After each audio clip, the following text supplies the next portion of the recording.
Hello everybody, this is Andreas here, business coach. So today we are talking to Ken Green.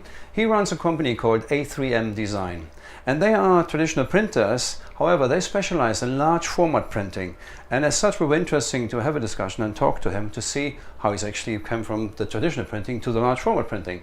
So thank you very much, Ken, for seeing me today. Good to meet you. So why don't you tell us a bit more about yourself, how you started, how it all came into existence?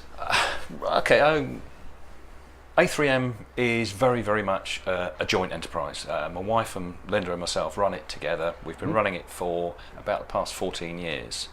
Was that your industry? Did you come from that industry? No, definitely not. My wife started initially, she took the company, it was an existing company. All right, yeah. She's got a background in accountancy. Yeah. Had a connection with the company.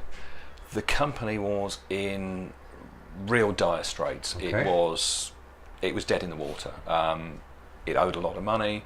It had very little work. Prospects. And your wife was their accountant, yeah? She was doing their books, or? She was doing the books at the time on a very part-time basis. Basically, what happened was that the chap running the company gave up completely and utterly. Literally walked out. Linda could see the value of this company underlying the mismanagement, if you like. So I took it on. My first career is what I'm trained at and very professional at, is driving trucks. You're a truck driver, right? I'm a truck driver. Oh, cool. I then moved into stock control, Right. and then eventually sales in the construction industry. Right. So completely unconnected. Irrelevant at that moment in time. Yeah. But still, kind of, you had a lot of skills from your other professions that you could then. Very varied. Yeah. Yes. So especially the sales skill. I mean. Yeah. I mean that stood me in very good stead. Yeah. But as I say, initially Linda was running this on her own. She asked me to come along to help. So you decided together to take the company over? Yes. But because of other work commitments, you couldn't join us straight away. Exactly. So how long was Linda on her own, and when did you join? She was there for about 18 months on her own. Oh, okay. Turned the company around, got it going again. Yep. Took over another small company, doing sort of small form, sort of poster printing, really. Yeah.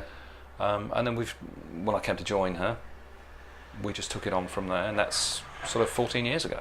Wow! And so you initially started with the original company of that. Yeah. Then you took over another small company in the same 18 months it was? Or? Yes. What led you to that decision? Was it because they came on the market for a good price, or? It was a relationship we had with that company already. We were doing some of the stuff that they weren't capable of doing. I see. And the guy running it just literally wanted to back away, but he didn't want to just let it go. No. So we took it over from him. Yeah. Took the guy he he had for a working. good price, yeah. Oh, definitely, Yeah. So we took the equipment, the staff that he had. Yeah. So then you amalgamated two companies into one. Yeah. So then you had more capability than before. Definitely, yeah. That was 14 years ago. Yes. Yeah? And then what happened since? Well, we've just gone really from strength to strength. I had a very steep learning curve. Obviously, coming from outside this industry. Yeah. Initially, the feeling was that all the customers knew far more than I did. Yeah. Gradually, that's changed. How did you cope with that?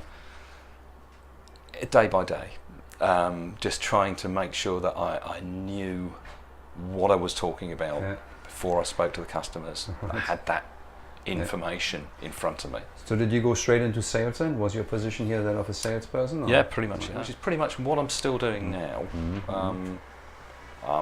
Most of the time, I'm the first point of contact from the customers. Yeah. That's starting to change. We're starting to have the customers deal directly with other members of staff. So you got like account managers out there or something? Yeah, okay. Exactly. So obviously one of the challenges was for you to grow into this industry and get kind of the respect and the knowledge that was required to look plausible and be recognized as you know, being a specialist in your field. But were there any other challenges that you faced? Primarily, it was the situation the company was in. It was well into debt. It was dead in the water, you know. And just to turn that round, to trade out of that, get into growth, get into profit, that was a huge challenge. How long did that take?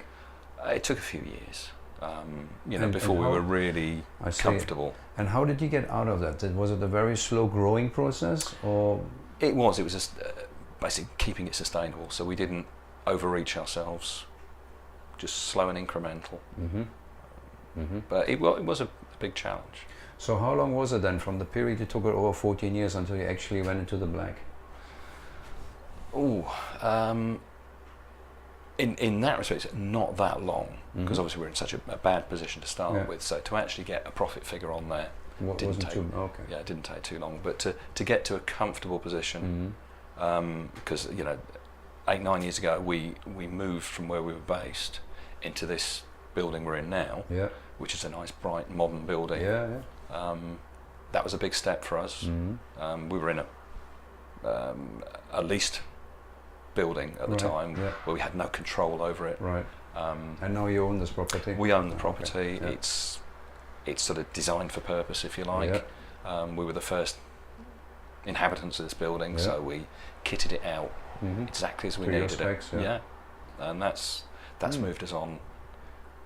So from looking back then on your journey of buying over a kind of a dilapidated company that was in its knees, and then the other smaller type company, I mean, what was your biggest learning from all of that, do you think? I think that the biggest single thing we realised, that Linda realised this all along, is keeping control of the money coming in and the money going out. The cash flow. The cash flow, keeping the finances under control. It's Linda's speciality. She's very good at it. And that was, I think, the key factor for us. Is making sure everything balanced all the way through. We didn't, as I said before, we didn't overreach ourselves. We didn't spend lots of money we didn't have. It was all done very, very measured. So the only major investment that you had then in the early years was buying the other company out, and then you used the assets that you had to grow the company from where it was to exactly that, So you didn't go on a spending spree and bought more and more and make not all at once. Debt. No, not all at once. All the kit we have bought, all the equipment we've bought, we own outright. So we don't owe anything on those machines. So as they say, cash flow is king. It is. The lifeblood of the business. And were there any other challenges that you faced, do you think, besides obviously having a constant cash flow kind of monitoring? Yeah, for me personally, people management was not an easy skill to develop. That's been hard. Have you ever had have you ever had to manage a team before that in your previous roles? No, I was always very much working under my own sort of responsibility, if you like. So that was something I had to. And how did you get the skills to manage a team? Did you do any courses, or did you read books? Or to be honest, it was trial and error. It's an expensive hobby, isn't it? It is, yes.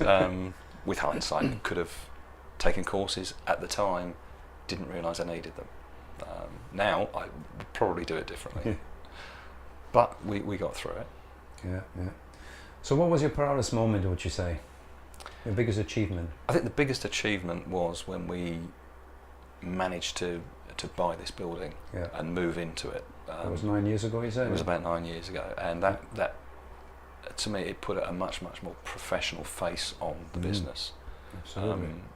When we get clients that come into the building, it's impressive. We keep it as clean, tidy as we can, which is not usual for Printworks, and that does impact on the customers. You see it in their face. They don't expect that, and they look at that and they think, oh, if that's how you keep your building, that's the standard you're going to put on the work that you do. Absolutely. So it sets kind of the standard, doesn't it? It does, yeah. So if you have a good looking building and it looks all tidy and clean, then that's what you can expect of our work to be the same. Exactly. It's the level of care we put into everything. Would you say that's one of your USPs, one of your unique selling propositions, a kind of level of care? It is, yeah. What differentiates you from the other large format printers? We tend to think of ourselves as a family firm. It's my wife, myself. The stuff we treat them as very much part of the whole, if you like, and we like to impart that level, the best level of care and support we can onto our clients. So we look after them, and I hope they appreciate that. I think that they keep coming back, so hopefully they do. I mean, usually the ultimate sign of that is that you have a lot of customer loyalty and they stay with you for a long time. Is that the case? It is, yeah. We've still got companies with us that were here, before we were ever connected with the company. Okay. And the ones we've picked up along the way, a lot of those have stayed with us. And we deal with customers, sole traders, right up to multinational corporates. Yeah. So your customer mix is quite varied. It's very varied, both in size of company and in industry. Yeah. Because we operate across virtually all industries. Okay. Company itself to continue in the way it has. Yeah. We want to take more of a back seat, so we're going to be delegating more to bringing our staff on. And that's where we're headed. That's where you're heading. Okay.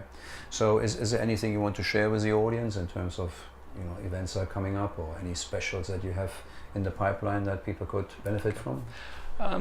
We're always looking at and working on special offers that are appropriate to either the season or events coming up. At the moment, I'm looking at a range of outdoor flags. Very popular in the summer. It's the ones that had at petrol stations and stuff like exactly that sort of thing. Yeah, they're very often used in an exhibition environment. So we're looking at special offers surrounding those because it's topical really at the moment. But all through the year we have different special offers. We've got the most basic exhibition stand out, the pull-up stand. We've got a special on. It's been running quite a long time now. Very, very low price. Starts at £50. Right. So it's very popular. Very popular, yeah. I can see that. Okay, great.